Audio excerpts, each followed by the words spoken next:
Waduh. Selamat datang di Besti Podcast, markasnya para pemberani yang hobi banget nyari perkara sama demit. Malam ini, siapin kopi, siapin mental, dan yang paling penting, siapin jempol lo buat like, komen, dan subscribe ya.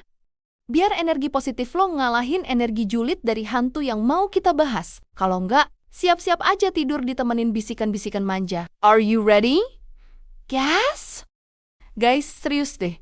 Lo pernah gak sih denger cerita yang awalnya kita pikir, ini mah bualan, mitos doang. Tapi makin lo dengerin, makin lo kayak, wait, ini kayaknya beneran pernah kejadian deh. Gue juga awalnya skeptis. Sampai literally orang yang cerita ini ke gue ngomong sambil nangis bombay cuy. Dia bilang, di satu desa di bawah gunung gitu, ada ritual super duper aneh yang fix cuma boleh dilakuin 3 malam berturut-turut. Kebayang gak sih? Dan, believe it or not, setelah malam ketiga itu, ada yang gak pernah balik lagi. Udah deh, gak usah banyak cincong. Gua spill ya, ini namanya ritual 3 malam.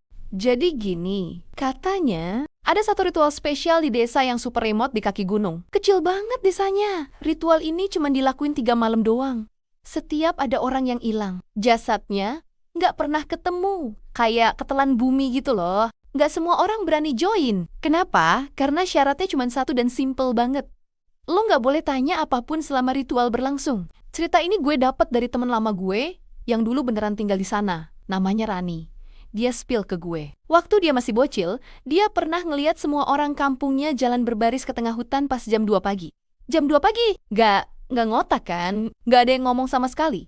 Kayak lagi tawaf, tapi versi creepy. Mereka cuma bawa lentera kecil sama kain putih yang dililit-lilit di tangan. Di tengah hutan itu, ternyata ada sumur tua. Kata Rani, di situ deh tempat ritualnya. Malam pertama, mereka berdiri mengelilingi sumur, cuma diam. Kayak nunggu sesuatu muncul dari dalam. Malam kedua, mereka nurunin kain putih tadi ke dalam air sumur. Entah buat apa. Malam ketiga, ini yang paling gila, katanya.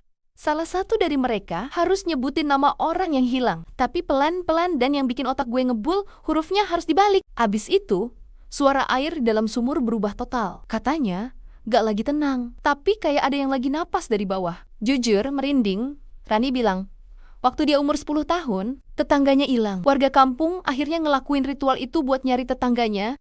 Tapi malam ketiga, salah satu warga tiba-tiba pingsan di tempat. Pas sadar, dia cuma ngomong satu kalimat yang bikin semua orang langsung mute. Dia nggak mau pulang. Setelah malam itu, nggak ada lagi yang pernah ngomongin soal ritual itu. Kayak tabu, sumurnya langsung ditutup pakai papan. Dan desa itu pelan-pelan ditinggalin orang. Fix trauma berat. Tapi Rani curhat, setiap tahun di tanggal yang sama, dia masih mimpiin suara yang sama. Suara napas dari dalam air. Serem. Dan yang paling bikin gue salah fokus sampai sekarang. Waktu gue coba cari desa itu di Google Maps, nama desanya nggak ada. Literally blank sampai sekarang, gue masih bingung banget cuy. Rani cerita soal desa yang udah nggak ada, atau desa yang nggak seharusnya ada di dunia ini.